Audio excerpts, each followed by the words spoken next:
With so many awesome Marvel movies and television shows on the horizon, it can be hard to keep up with the comic juggernaut's ever-growing entertainment roster. Fear not, we're here to give you a glimpse of all the upcoming Marvel projects outside of and beyond the MCU's upcoming Phase 4. Agents of S.H.I.E.L.D. has improved steadily while seeming to be perpetually beyond the bubble.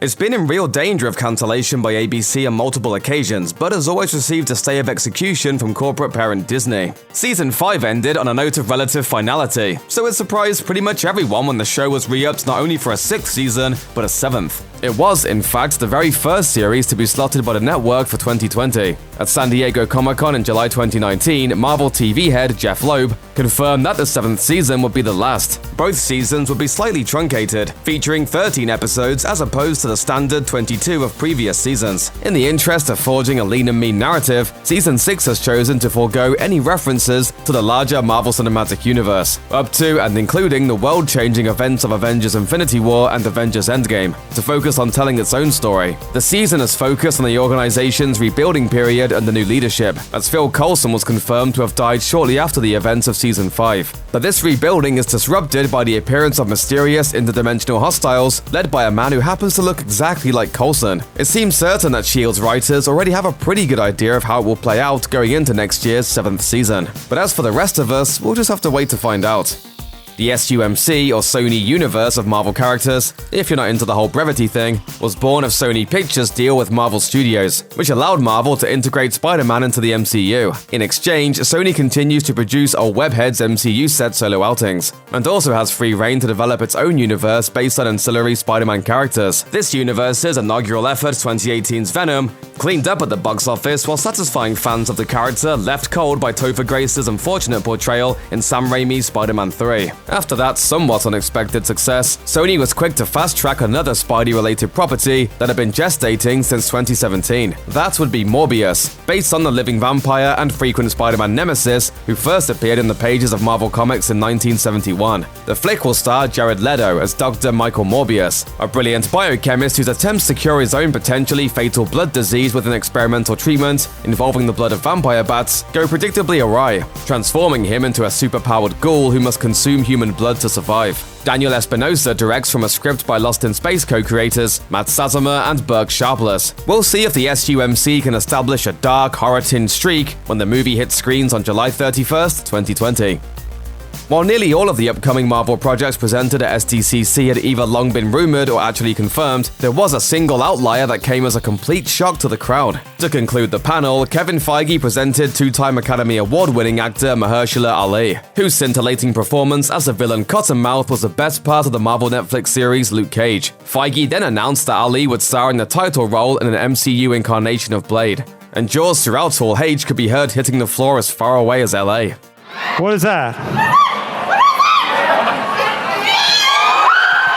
The first movie adaptation of Blade, released in 1998 and starring Wesley Snipes as the half-human, half-vampire hero, is sometimes considered to be the first modern superhero film. The flick spawned 2 sequels, and for virtually the entire existence of the MCU, fans have been wondering if the Daywalker would ever get his time to shine in the MCU. Feige put that speculation to rest in dramatic fashion, and the involvement of the immensely talented Ali is nothing short of a coup. No further casting or plot details were announced, but there is one bit of bad news. Feige confirmed that Blade will not hit screens until the MCU's Phase 5.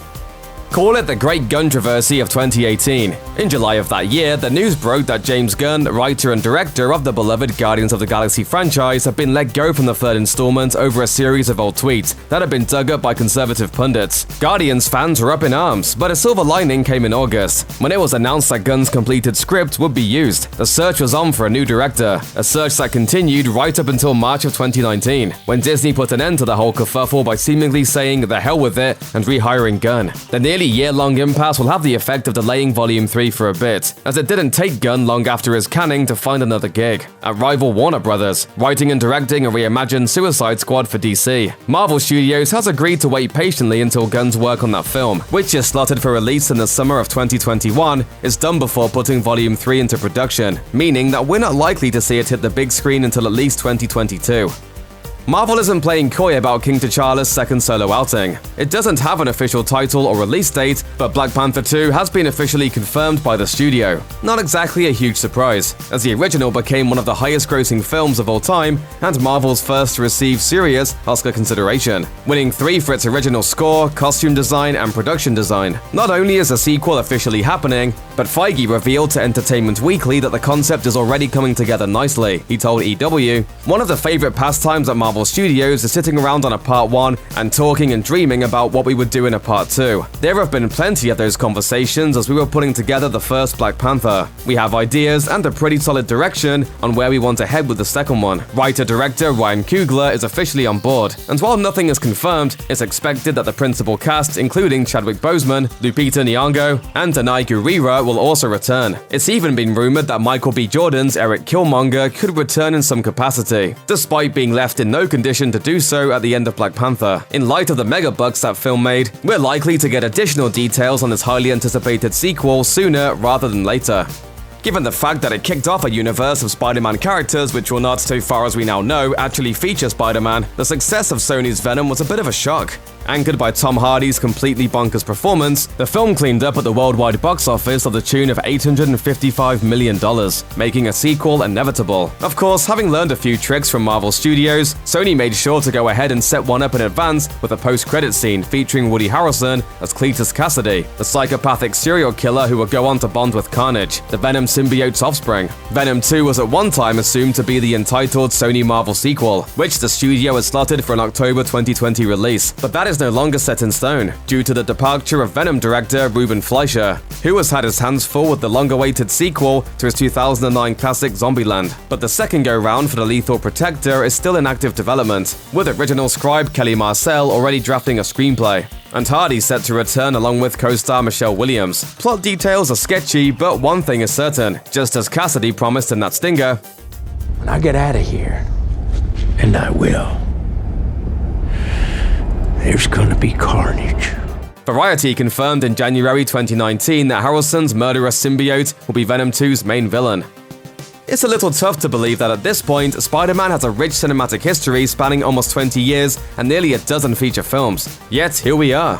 For all the box office bucks raked in by Sam Raimi's trilogy, the Amazing Spider-Man reboot series, and the MCU iteration ably portrayed by Tom Holland, however, none of those films were able to do what Sony Pictures' animation Spider-Man Into the Spider-Verse did, score an Academy Award. 2018's Best Animated Feature winner is considered by some to be among the best, if not the best, superhero films ever made. With its supremely innovative animation style and focus on its eclectic cast of alternate universe Spider people, it's so singular a cinematic achievement that it seems like its success would be impossible to duplicate. But darned if Sony isn't going to try. The Spider-Verse sequel will center on the burgeoning romantic relationship between Miles Morales and Gwen Stacy, aka Ghost Spider, and according to co-director Rodney Rothman, will take place 2 years after the events of the first film. Additional plot details are still a mystery, but Sony Pictures' Amy Pascal has let slip that the sequel will feature even more female versions of Spidey besides Gwen Stacy and Penny Parker. In fact, it will serve to set up a spin-off film focused entirely on these characters in the form of a similarly animated film that will introduce classic Spider-Woman Jessica Drew along with Cindy Moon, also known as Silk.